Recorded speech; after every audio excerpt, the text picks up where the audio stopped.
Hi, welcome back to another edition of Lipper's Fund Flows Insight. My name is Tom Roseen. Thanks for joining me today. I'll be reporting flows for the weekend of Wednesday, January 31st, 2018. Investors actually took about $23.5 billion out of the conventional fund business this week. It's the second week in three they've actually suffered net redemptions on the conventional fund business level. We will be talking about ETFs later on, but this particular just doing with the open-end fund universe X ETFs.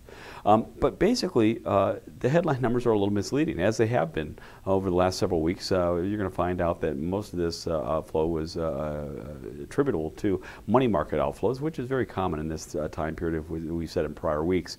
We actually had a pretty interesting week this week. A little volatility entered back in the market. We actually had on Thursday and Friday of the prior week, we actually had new records set. S&P, the Dow, and the NASDAQ all were just tooling along.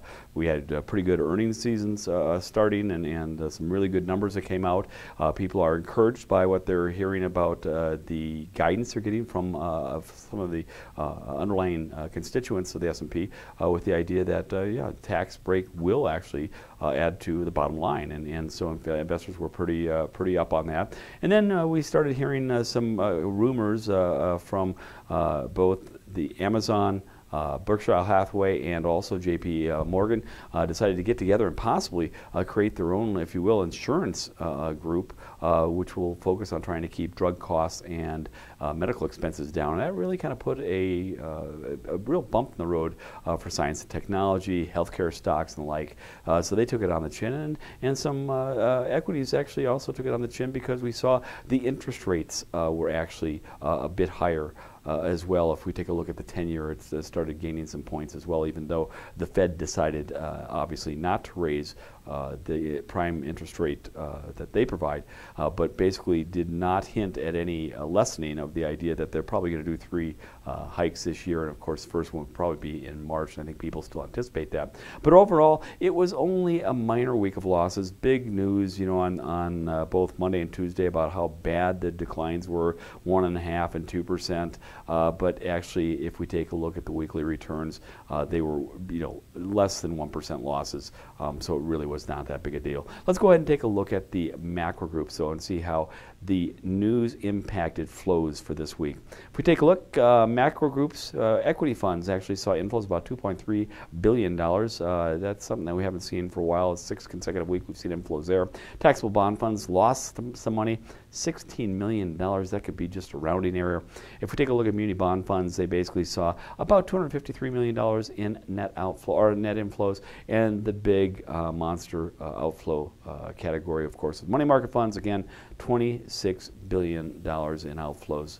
Again, very usual during this time of season, with again corporate treasurers squaring the books, putting money into 401ks and the like. So we certainly see this in the first month of a new year, very common.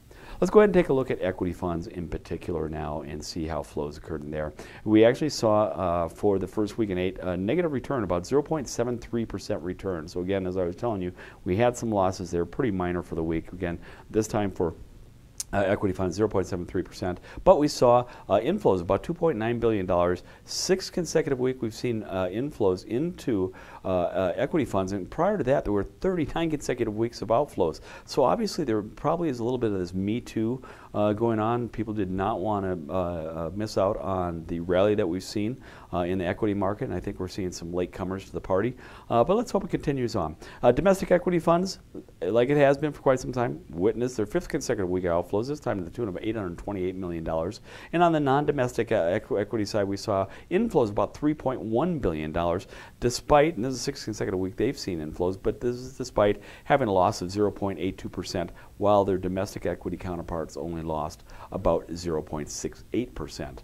So investors are still having a bias towards international and global funds, and we see that when we take a look at it, kind of the individual macro group breakouts. We took a look at equity income funds on the domestic side. They saw the biggest outflows, about $455 million, and we also saw the the mid-cap funds do about the same thing, about $440 million in outflows. But on the other side of the ledger, international equity funds actually took in $2.2 billion. So obviously investors are still big plus investors on international and global markets.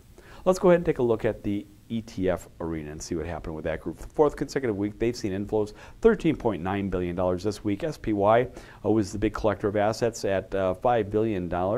And then we saw the iShares Core S&P 500 taking about $3 billion. So nice numbers there. And then at the bottom of the barrel, we saw the iShares MSCI EFA ETF lose about $2.1 billion, and the iShares Russell 2000 lost about $866 million. But overall, again, positive flow week, fourth consecutive row for ETFs. Obviously, authorized participants are betting on the fact that retail investors are turning their attention towards passively managed products, and they padded the coffers. You know, basically, I'll call it the SPY or the Spider S&P 500 type of funds. Let's go ahead and take a look at fixed income funds now to see what happened in that arena. For the first week in 5, we saw an outflow, and as I told you, very minute, only about $16 million in outflows. First week in 6, so we've seen negative performance, and that was a minus 0.20%. And if we take a look at the kind of the big attractor of assets, for the 35th consecutive week, corporate investment grade debt funds took in $769 million this week, but certainly for the 35th consecutive week, they've seen money into that group. So obviously, despite the threat of interest rate hikes, investors are still keeping the pedal to the metal when it comes to investing into fixed income securities.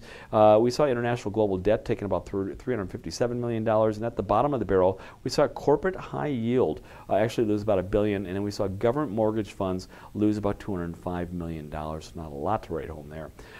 Fixed income funds on the ETF side, basically we saw kind of a continuing story. Money going into that group, $3.6 billion, the second consecutive week that we've seen inflows.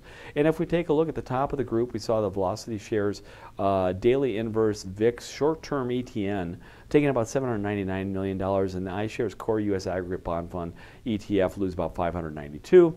And much like their conventional fund counterparts, we saw the Spider Bloomberg Barclay High Yield Bond Fund ETF, I should say, lose about $569 billion as investors were walking away and demanding more from the high yield funds as far as yield goes.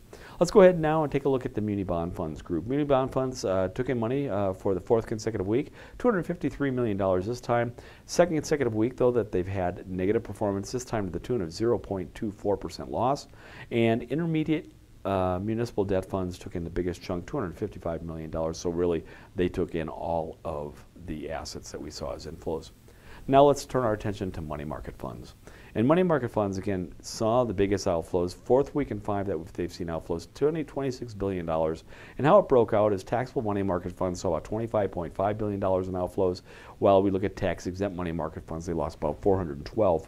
Now, if we break down the taxable money market funds, we see that $25.5 billion broke into institutional funds, losing about $20 billion, and retail funds, and that'd be retail money market funds, losing about $5.5 billion. Well, that's it for me today, but actually, if we take a look at some of the news that came out today, we saw non-farm payrolls come in about 200,000 versus 180 expected by analysts.